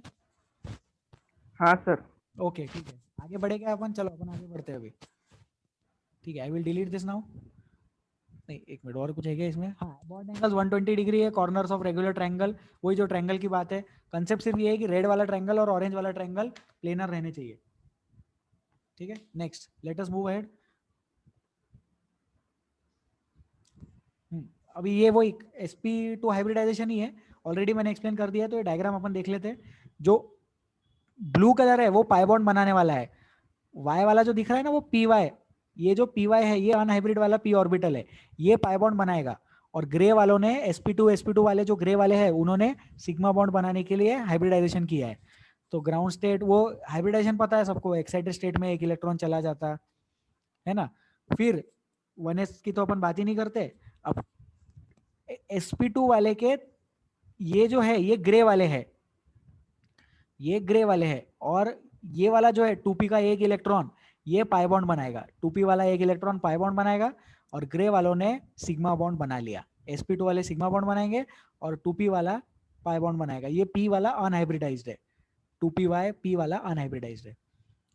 ठीक है, the sp2 orbitals are arranged in trigonal planar arrangement, p orbital is perpendicular to the plane. बहुत इंपॉर्टेंट चीज, जो पाई बॉन्ड होता है वो मॉलिक्यूल के परपेंडिकुलर होता है। pi bond is perpendicular to the plane of the molecule. The pi bond is perpendicular to the plane of the molecule. Important concept. ठीक है, any doubts? ऊपर स्टेटमेंट क्या लिखा, there are 3 sigma bonds around each carbon of ethene and these are formed using sp2 hybridization, बराबर. The 3 sp2 hybridized come from mixing 1 s and 2 orbitals, 1 p is left unhybridized. ये important चीज मैंने बोला ना, एक p बच गया, जो p बच गया वो परपेंडिकुलर हो गया. उसने बोला मेरे को हाइब्रिडाइजेशन में नहीं लेके गए क्या, मैं परपेंडिकुलर हो जाऊंगा, मैं पाई बॉन्ड बनाऊंगा. हो गया, बन गया. आगे बढ़े. Any doubts? No doubts, very good. ठीक है, तो इधर देख लो, ये देखो, ये कार्बन कार्बन सिग्मा बॉन्ड, ये carbon hydrogen carbon hydrogen carbon hydrogen carbon hydrogen. अब ये जितना भी ग्रे कलर का दिख रहा है ना, ये पूरा का पूरा ग्रे कलर का एक ही प्लेन है. The whole grey colour thing is one single plane. The whole blue colour thing is the p orbitals which are perpendicular. The blue colored thing is the p orbital. देखो ये वाली चीज 2 बार आ गई multiplied by 2, तो 2 बार आने की वजह से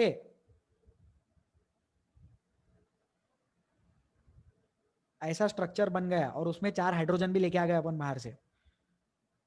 ये हाइड्रोजन, ये हाइड्रोजन, ये हाइड्रोजन और ये हाइड्रोजन और ये 2 कार्बन, ये 6 के 6 मॉलिक्यूल एक ही प्लेन में है. वो ग्रे कलर का देखो, जो स्क्रीन का जो प्लेन है ना, उससे थोड़ा सा टिल्टेड वाला प्लेन है.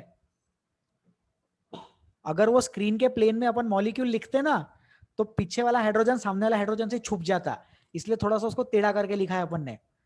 जैसे क्यूब इमेजिन करो, अगर आपको बोलूं ये क्यूब है, तो आप मना नहीं करोगे. ये क्यूब को मैंने एग्जैक्टली सामने से देख रहा हूं मैं, एग्जैक्टली अगर मैं क्यूब को सामने से देखूं तो वो क्यूब नहीं दिखेगा, वो स्क्वायर दिखेगा. तो इस मॉलिक्यूल को अगर मैं एग्जैक्टली सामने से देखूं, तो एग्जैक्टली सामने से देखने पर वो मॉलिक्यूल सिर्फ ऐसे ही दिखेगा मेरे को. देखो ये कार्बन एटम दिखेगा, ये कार्बन एटम दिखेगा, और ये हल्का सा इधर जाके हाइड्रोजन दिखेगा, और ये थोड़ा सा इधर जाके हाइड्रोजन दिखेगा, है ना. वो फिजिक्स वाले बोलते हैं ना, ऐसा कॉस थीटा लेते, थीटा के पास वाला कॉस थीटा. तो ये जो कार्बन हाइड्रोजन बॉन्ड है उसका कॉस थीटा मेरे को दिखेगा यहाँ पे, मतलब CH बॉन्ड लेंथ का कॉस थीटा रहेगा ये, और CH बॉन्ड लेंथ का कॉस थीटा रहेगा ये. और ये वाले हाइड्रोजन के पीछे ये वाला हाइड्रोजन छुप जाएगा, ये वाला हाइड्रोजन के पीछे ये वाला हाइड्रोजन छुप जाएगा. ठीक है. फिर याद है पिछले क्लासेस में मैं कुछ तो भी ऐसा बनाता रहता था, कार्बन कार्बन बनाता था और उस पर ऐसे ये बना के बताता था मैं. तो ये पाई बॉन्ड में बताता था, तो वो वाला पाई बॉन्ड इस वाले स्ट्रक्चर में ब्लू कलर का देखो. फिर याद है मैं ये ऐसा ओवरलैपिंग बताता था उसमें. तो ये ओवरलैपिंग, ये वाला p ऑर्बिटल ओवरलैप जो दिख रहा है ना यहाँ पे लिखा हुआ है, so this is that particular thing. Imagine this, blue colour is perpendicular to the grey coloured plane. जो ग्रे कलर वाला प्लेन है वो पूरा का पूरा अपने स्क्रीन में भी नहीं है, और पूरा का पूरा अपने स्क्रीन को परपेंडिकुलर भी नहीं है. अपने स्क्रीन को परपेंडिकुलर होता तो राइट साइड जैसा दिखता, अपने स्क्रीन को प्लेनर होता तो राइट साइड के नीचे जैसा दिखता. वो थोड़ा सा टेढ़ा है, जिससे कि अपने को पूरा मॉलिक्यूल विजुअलाइज कर सके. क्यूब को सोचो, क्यूब को सामने से देखते तो स्क्वायर दिखता, लेकिन टेढ़ा करके देखेंगे तो ध्यान में आता कि वो क्यूब है. वैसे ही यहाँ पे है. रेड कलर में जो राइट साइड में रेड कलर में जो मॉलिक्यूल बनाया है, जो मॉलिक्यूल रेड कलर में बनाया है, वो molecule in the plane of the paper है. और जो ये वाला है ग्रीन कलर में, वो molecule perpendicular to the plane of the paper है. तो ऐसा कभी नहीं बनाते अपन, हमेशा ऐसे ही बनाते हैं. ठीक है, ये अच्छा स्लाइड है, काम का स्लाइड है. डाउट पूछना है पूछ लो. Hello sir. बोलिए सर, बोलिए ओम. सर आपने अभी ये बोला कि ये पाई बॉन्ड ये परपेंडिकुलर टू प्लेन रहता, हाँ, प्लेन ऑफ द मॉलिक्यूल, बराबर. प्लेन ऑफ मॉलिक्यूल रहता. इथेन में भी तो एक पाई बॉन्ड रहता, फिर वो भी तो परपेंडिकुलर होगा ना. नहीं ना, इथेन में थोड़ी पाई बॉन्ड रहता है. इथेन में तो पूरे के पूरे सिग्मा बॉन्ड है ना. Ethane C2H6 carbon carbon. Ethane double bond फिर रहता ना इथीन. हाँ, ये इथीन का डबल बॉन्ड ही है. ये जो मैंने बना, ये इथाइन नहीं है, ये इथीन है, sp2 हाइब्रिडाइज. ये जो ऊपर का गोला और ये नीचे का गोला, ये मिलके पूरा एक पाई बॉन्ड है. मतलब ये वाला और ये वाला मिलके डबल बॉन्ड का दूसरा है. इसमें ऊपर से ओवरलैप और नीचे से ओवरलैप, मतलब यहाँ ट्रिपल बॉन्ड नहीं है. जो ब्लू कलर का ऊपर के आधे आधे गोले और ब्लू कलर के नीचे आधे आधे गोले जो है, वो पूरा मिलके एक ही पाई बॉन्ड है, डबल का दूसरा वाला. ओम कमेंट. मतलब सर वो C डबल बॉन्ड C तो बना रहा ना सर? हाँ C डबल बॉन्ड C बना रहा है ना, लेकिन जो C डबल बॉन्ड C है, एक मिनट होल्ड करो, ये पूरा डिलीट कर सकते हैं क्या? हाँ ये देखो, ये C डबल बॉन्ड C है, C डबल बॉन्ड C में एक है सिग्मा बॉन्ड और एक है पाई बॉन्ड। तो सिग्मा बॉन्ड जो है वो ये है, ये वाला है सिग्मा बॉन्ड, और ये जो ब्लू कलर है और ये जो ब्लू कलर है, ये पूरा ब्लू कलर मिलके पाई बॉन्ड है। मतलब आधा ब्लू ऊपर का और आधा ब्लू नीचे का मिलके ये पाई बॉन्ड है, ये पूरा का पूरा इथीन है। तो सर वो ऊपर का नीचे का वो परपेंडिकुलर ही तो होगा ना सर वो? हाँ वही तो बता रहा हूँ कि ऊपर का और नीचे का जो है वो प्लेन ऑफ द मॉलिक्यूल को परपेंडिकुलर है। आपको सर क्लिक हो गया हो? थोड़ी देर पहले आपने बताया था कि ये सिर्फ एक प्लेन में रहता है, तो फिर अगर परपेंडिकुलर हो गया तो फिर एक प्लेन में थोड़ी ना रहेगा फिर वो। सारे एटम्स एक प्लेन में रहते हैं। ओम आप मेरे को ये बताओ कि ये मॉलिक्यूल में दो कलर दिख रहे, ग्रे और ब्लू, बराबर? हाँ सर। क्या सारे ग्रे कलर वाले एक दूसरे को प्लेनर है? Yes sir. क्या सारे ब्लू कलर वाले एक दूसरे को प्लेनर है? Yes sir. क्या सारे ब्लू कलर वाले सारे ग्रे कलर वालों को परपेंडिकुलर है? यस। बस यही चीज एक्सप्लेन करना है मेरे को। All the atoms are planar to each other, all the pi bonds, इसमें एक ही पाई बॉन्ड है, that pi bond is perpendicular to the plane of the molecule. Plane of the molecule जो है वो प्लेन ऑफ द एटम्स है। तो 4 hydrogen और 2 कार्बन, ये सारे मिलके 6 एटम्स ने मिलके एक प्लेन बनाया। ये चीज मैं एक्सप्लेन करना चाहता हूं। अगर पहले कुछ गलत बोल दिया होगा तो अभी फाइनल चीज ये है कि 4 हाइड्रोजन और 2 कार्बन मतलब 6 एटम्स एक ही प्लेन में है, और जो ब्लू कलर के गोले हैं वो ब्लू कलर के गोले उस प्लेन ऑफ द मॉलिक्यूल को परपेंडिकुलर है, और 4 गोलों ने मिलके एक ही पाई बॉन्ड बनाया। ये इथीन का स्ट्रक्चर है। डबल बॉन्ड का जो दूसरा बॉन्ड बना वो ब्लू कलर से बना, डबल बॉन्ड का जो सिग्मा बॉन्ड बना वो ग्रे कलर से बना। ओम एक बार कमेंट कर देंगे आप? हाँ सर समझ में आ गया। ओके वेरी गुड, ठीक है, चलो आगे बढ़े अपन। Any difficulties in this? किसी को कुछ पूछना है यहाँ पे? प्लीज पूछ लो, मत पूछो। बोलिए श्वेता। और जो रियल मॉलिक्यूल होता है उसमें भी ये ब्लू वाला p ऑर्बिटल ऐसे थोड़े से डिस्टेंस पे होता? नहीं, जो रियल वाला मॉलिक्यूल रहता ना उसमें p वाला ऑर्बिटल ओवरलैपिंग रहता, तो वो p वाले ऑर्बिटल का ओवरलैपिंग देखो ऐसा बताते। तो ये आप लोगों ने स्ट्रक्चर देखा है कि नहीं मेरे को पता नहीं, लेकिन ये p वाला बॉन्ड ऐसा दिखाते हैं। वो रियल वाले मॉलिक्यूल में इलेक्ट्रॉन क्लाउड बोलते हैं उसको, पाए इलेक्ट्रॉन क्लाउड बोलते हैं, ऐसा काजू के जैसा बनाते हैं। श्वेता देखा है क्या ये? ये सर टेक्स्ट बुक में देखा है। टेक्स्ट बुक में देखा? कौन सी टेक्स्ट बुक में देखा आपने ये? एनसीईआरटी में है क्या? हाँ लगता है कौन से बुक में? इस बुक में आई थिंक जो दामोदर सर ने सेंड की थी। बहुत बढ़िया। तो जो सर ने सेंड किया था उसमें ये जो काजू जैसा दिख रहा है ना, ये वाली चीज को पाए इलेक्ट्रॉन क्लाउड, पाए इलेक्ट्रॉन डेंसिटी बोलते हैं। तो यहाँ पे ये ओवरलैपिंग करने के बाद ऐसा दिखता है। तो क्या होता है जब अपन पेपर पे ड्रॉ करते हैं या क्लास में जब पढ़ाते हैं बोर्ड पे लिखते हैं, तो हर बार ये ऐसा काजू बनाना पॉसिबल नहीं होता है। तो क्या कर देते उसको, ऐसा पाई बॉन्ड बताते, सॉरी ऐसे p ऑर्बिटल बताते, और उसको ऐसे लाइन करके ओवरलैपिंग बता देते। तो आगे चल के जितने भी ऑर्गेनिक केमिस्ट्री के टॉपिक्स अपन साथ में पढ़ेंगे, और आप जहाँ पे भी पढ़ोगे, जो भी टीचर से पढ़ोगे, वो लोग ऐसे ही ड्रॉ करने वाले हैं। पाई बॉन्ड ऐसे ही बताते, p ऑर्बिटल बताते और उसमें से लाइन मार के ओवरलैपिंग बता देते। ऐसा नहीं ड्रॉ करते, डिफिकल्ट जाता है ड्रॉ करना। ठीक है, हो गया ये? और कोई डाउट? किसी को कुछ पूछना है और नहीं पूछना है? चलो आगे। हाँ, अभी restricted rotation about double bond. तो डबल बॉन्ड के अबाउट जो रेस्ट्रिक्टेड रोटेशन हो रहा है वो उसकी वजह से सिग्मा बॉन्ड, उसकी वजह से सिस ट्रांस आइसोमरिज्म होता है, बराबर? तो there is a large energy barrier to rotation. Rotation पे एक बहुत बड़ा एनर्जी बैरियर होता है around the double bond. This corresponds to the strength of the pi bond. उसकी वजह से पाई बॉन्ड की स्ट्रेंथ बढ़ गई, रोटेशन बैरियर ये सब जाने तो। हाँ, rotation of p orbital 90 degree totally breaks the pi bond, इसीलिए वो होता नहीं है। रूम टेम्परेचर पे उतनी एनर्जी रहती नहीं है, इसीलिए डबल बॉन्ड के वजह से सिस ट्रांस बनते। नहीं तो सोचो, सिस ट्रांस तो एक दूसरे में कन्वर्ट हो जाते थे। सिस ट्रांस एक दूसरे में कन्वर्ट क्यों नहीं होते? क्योंकि रूम टेम्परेचर पे पाई बॉन्ड खुद से ब्रेकेबल नहीं है। हाँ, अगर अपन वो पाई बॉन्ड को एनर्जी देके ब्रेक कर दे तो अलग बात है, तो सिस को आप ट्रांस में कन्वर्ट कर सकते हो, लेकिन cis trans are not interconvertible because of restricted rotation. तो मैं ये लिख भी देता हूँ, cis trans are not interconvertible because of restricted rotation around the double bond. Because of restricted rotation around the double bond, cis trans isomerism interconvertible नहीं है. नहीं तो पाई बॉन्ड ब्रेक हो जाएगा ना. देखो यहाँ पे लास्ट पॉइंट भी लिखा है, ब्रेक्स द पाई बॉन्ड. तो वो चीज अपन अवॉइड करते हैं, रूम टेम्परेचर पे उतनी एनर्जी नहीं रहती है. ठीक है. So this is about restricted rotation. The rotation barrier results because pi bond orbitals must well align for maximum overlap and formation of pi bond. अच्छा पॉइंट है. सेकंड पॉइंट अच्छा है, इंपॉर्टेंट है. रोटेशन बैरियर है इसीलिए तो pi bond ठीक से बन गया.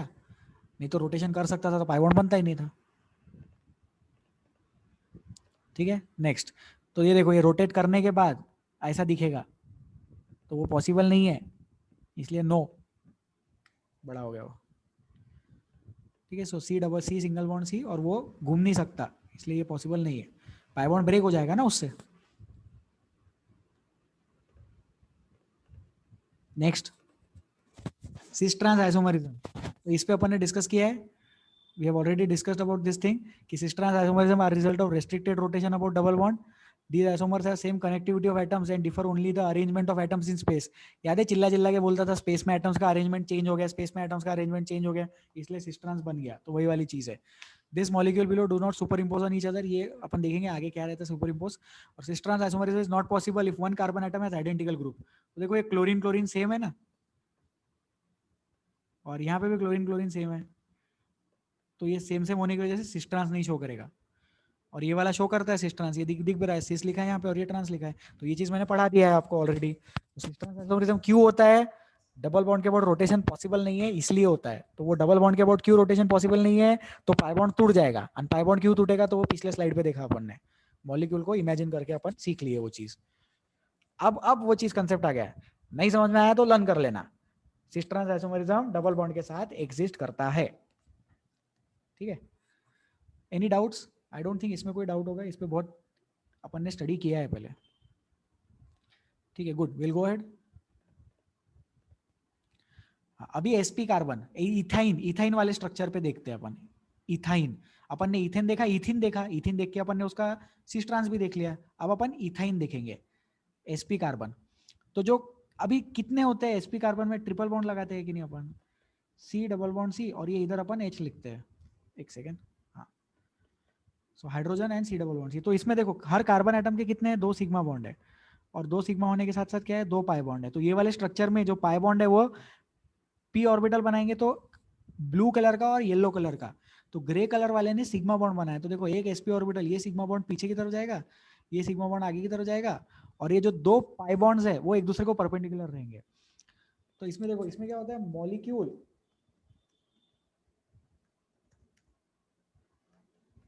molecule is linear. The 2 pi bonds are mutually perpendicular. जो 2 पाई बॉन्ड्स है वो एक दूसरे को म्यूचुअली परपेंडिकुलर है. और जो मॉलिक्यूल है वो मॉलिक्यूल कैसा है? वो मॉलिक्यूल लीनियर है. तो एक है इसमें ब्लू कलर का पाई बॉन्ड, एक है येलो कलर का पाई बॉन्ड. ठीक है, ये इजी है. और ये सिग्मा बॉन्ड देखो, सिग्मा बॉन्ड लीनियर है. तो ऐसा टेढ़ा बनाया बोर्ड पे ताकि अपन पाई ऑर्बिटल्स को इमेजिन कर पाए. ठीक है. नेक्स्ट, तो ये इथाइन का स्ट्रक्चर देख लो.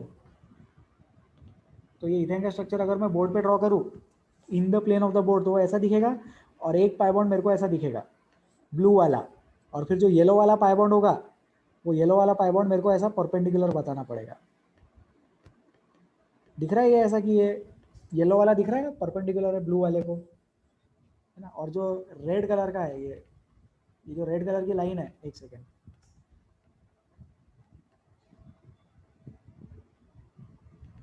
हाँ, और जो रेड कलर की लाइन है वो मॉलिक्यूल है. जो रेड है वो स्ट्रक्चर में ग्रे है, स्ट्रक्चर का ब्लू मेरा वाला ब्लू, स्ट्रक्चर का येलो मेरा वाला येलो. इमेजिन करें दोनों पाई बॉन्ड्स एक दूसरे को परपेंडिकुलर, और वो दोनों पाई बॉन्ड्स का इंटरसेक्शन सिग्मा बॉन्ड का लाइन.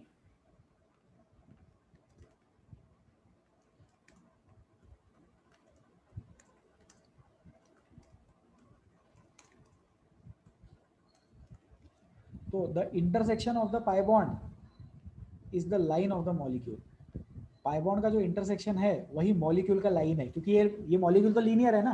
पिछली जगह अपन ने क्या बोला, plane of the molecule, plane of the molecule. यहाँ अपन क्या बोलेंगे, line of the molecule, line of the molecule. तो जो दो पाई बॉन्ड्स का इंटरसेक्शन है वही लाइन ऑफ द मॉलिक्यूल है। दोनों पाई बॉन्ड्स एक दूसरे को म्यूचुअली परपेंडिकुलर है। अब इसी से लॉजिक से आप डेवलप कर सकते होंगे, इसी को देख के डेवलप कर सकते होंगे लॉजिक कि 4 बॉन्ड्स क्यों नहीं हो सकते, तीसरा पाई बॉन्ड अपन लगा नहीं सकते उसमें, third pi bond is not possible. और एक इंपॉर्टेंट चीज बॉन्डिंग के रिगार्डिंग, बॉन्ड इज फॉर्म्ड, मतलब अपन कोवैलेंट बॉन्ड के बारे में बात कर रहे हैं, ओनली बिटवीन 2 एटम्स। देयरफॉर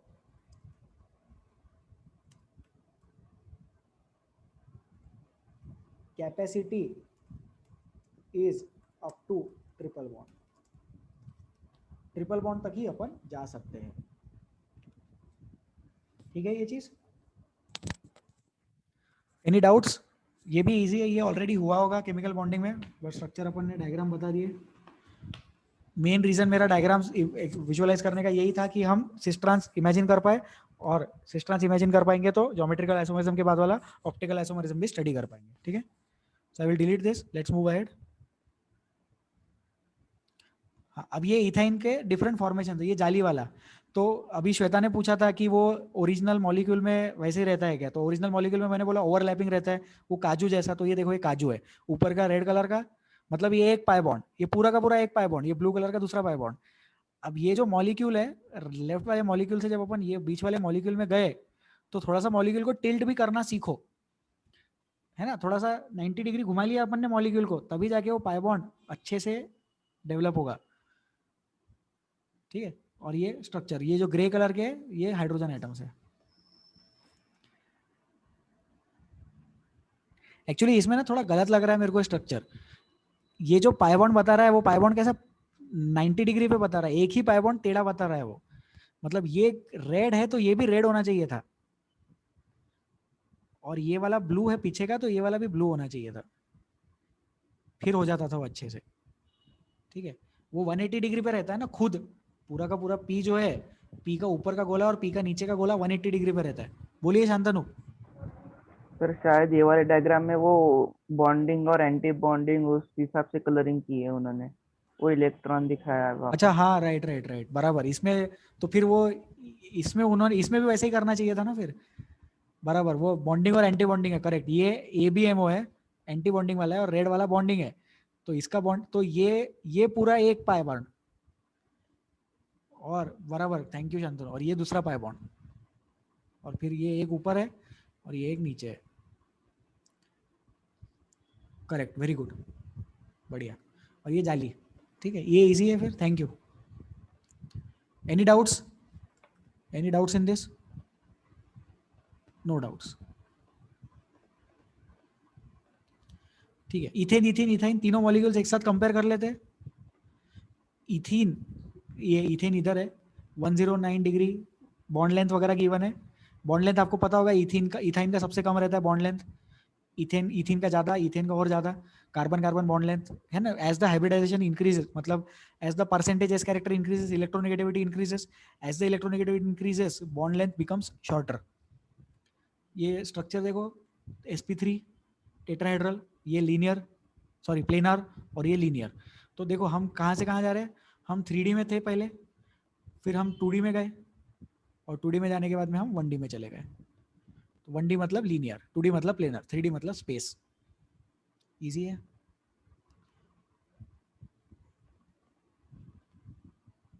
ठीक है, हाँ। और अभी हाइब्रिड, ये सिस ट्रांस आइसोमरिज्म फिर से डबल बॉन्ड के साथ और रिंग के साथ। तो ये रिंग में मैंने बताया था ना, तो ये वाला रिंग, जैसे ये रिंग है साइक्लोपेंटेन वाला, साइक्लोपेंटेन रिंग में ये सिस हो गया, क्योंकि मिथाइल मिथाइल ऊपर जा रहे हैं, और ट्रांस हो गया, मिथाइल मिथाइल अपोजिट हो गए।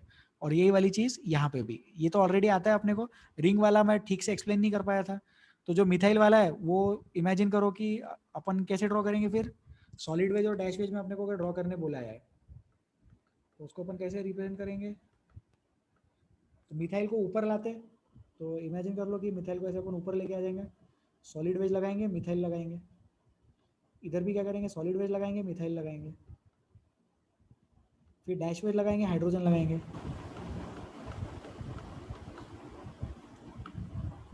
और इधर से भी डैश जैसा साइड में दिखा देना और हाइड्रोजन बता देना, ठीक है। फिर आप चाहो तो आप ऐसे भी ड्रॉ कर सकते हो, ये और ज़्यादा अच्छा रिप्रेजेंटेशन का तरीका हो गया, इसमें विजुअलाइजेशन और इजी हो गया, समझ रहे हो ना आप?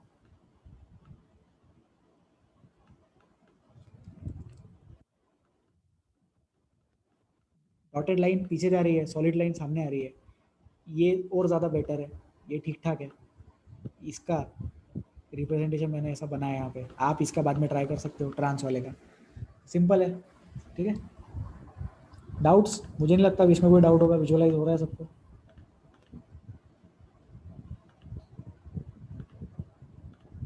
ठीक है, अभी वो ये लेक्चर हो गया, पीपीटी हो गया, थैंक यू। जाओ मत अभी प्लीज। सो अभी अपन वो वेबसाइट देखेंगे।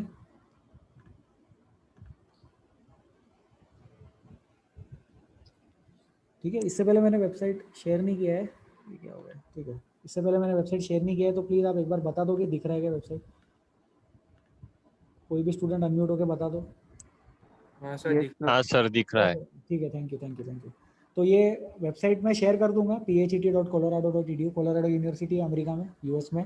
उनका एक प्रोजेक्ट है फिजिक्स एजुकेशन टेक्नोलॉजी, उसमें थोड़े से केमिस्ट्री के भी उन्होंने सॉफ्टवेयर बनाए। तो दो टाइप के शेप्स है यहाँ पे, एक है मॉडल शेप और एक है रियल मॉलिक्यूल्स। ठीक है, तो अपन रियल मॉलिक्यूल्स देख लेते हैं। अब ये वेबसाइट कभी कभी थोड़ा स्लो चलता है, तो please have some patience. CH4 ही देखते हैं अपन पहले। यहाँ पे बहुत कम मॉलिक्यूल्स हैं इनके पास में, 8-10 ही मॉलिक्यूल है, लेकिन समझने के लिए अच्छा है। तो ये मॉलिक्यूल को आप ऐसे ट्विस्ट कर सकते हो, देख रहे हो आप कि यहाँ पे मैं इसको घुमा सकता हूँ। अगर नीचे मॉलिक्यूलर ज्योमेट्री पे क्लिक करेंगे टेट्राहेड्रल दिखता है, इलेक्ट्रॉन ज्योमेट्री भी टेट्राहेड्रल है, बॉन्ड एंगल भी दिखा सकते हैं। ठीक है, इसमें लोन पेयर है ही नहीं। वाटर देख लेते हैं, लेकिन जैसे वाटर है तो वाटर में देखो ये लोन पेयर दिख रहे हैं, जो 2 डॉट दिख रहे हैं ये लोन पेयर्स है।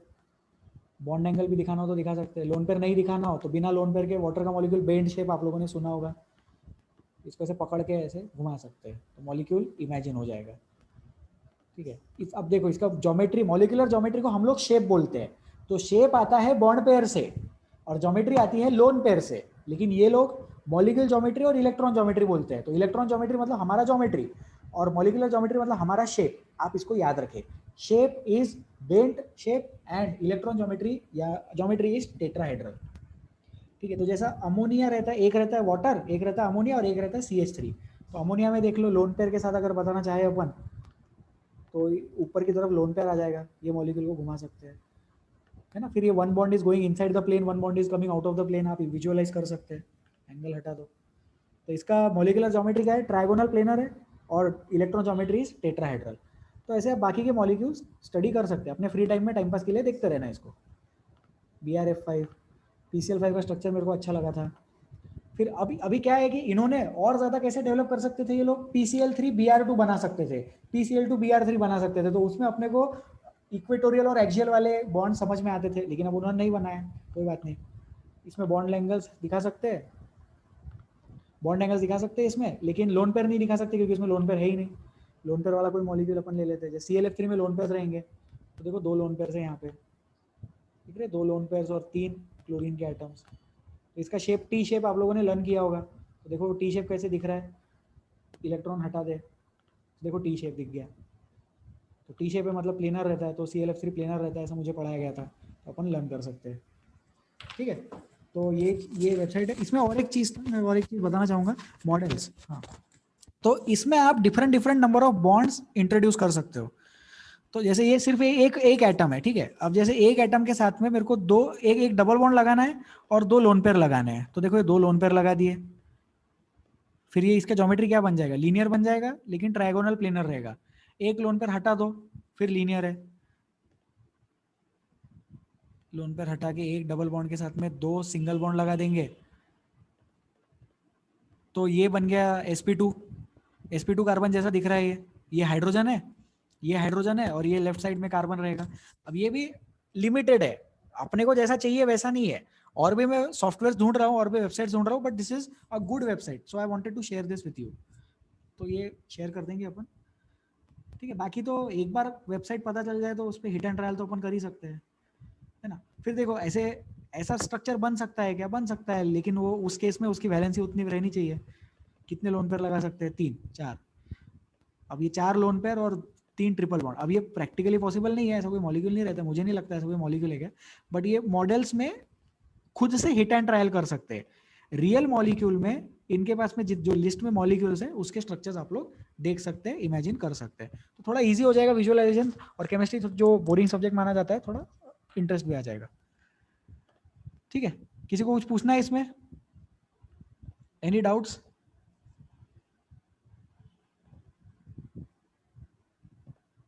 Any concerns? नहीं, ठीक है, so that is sufficient for today. I will end the class now. अब अपन नेक्स्ट टर्न पे मिलेंगे। I will be sharing the link and the PPT, और रिकॉर्डिंग अपलोड करके रिकॉर्डिंग भी शेयर कर देंगे। So please take care of yourselves. I will meet you in the next class.